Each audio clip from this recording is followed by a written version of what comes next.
All right. The secret to having deep, meaningful conversations with our daughters. So, guys, we want to make sure we're doing this one right. Because if we don't do this one right, they're not going to tell us anything. They're going to tell their mama everything, and they're not going to tell us nothing. And we're going to find out at the end when something bad happens. So, let's get right into it. So, what the first thing that we want to do is anything that happens to our daughters or something that they do in the moment, we do not judge them.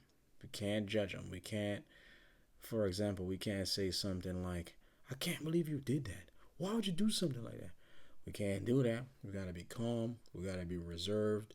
We got to observe them. We got to let them know, oh, okay. All right, we'll talk about it later. In the moment, you can't judge them. You can't criticize them. You can't come down too heavy on them. And none of that is to say that you can't do it, but it has to be controlled. Because once they see us as their dads lash out at them, they're not going to forget that. And they're going to take it in and hold it in. And they're going to remember it. And they're not going to want to open up to us at all. So that's the biggest thing.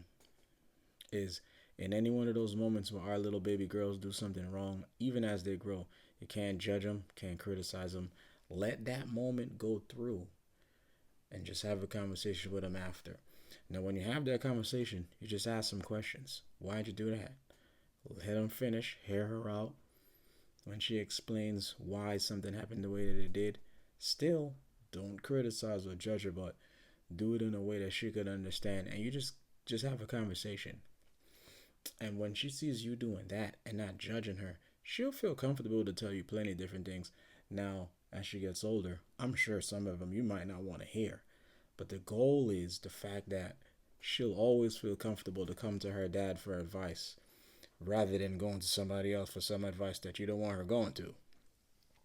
But yeah, we just can't be judging our little babies. We could criticize them, hold them accountable, but we can't judge them in the moment, and we got to do it in a controlled way. Let me know what you think in the comments.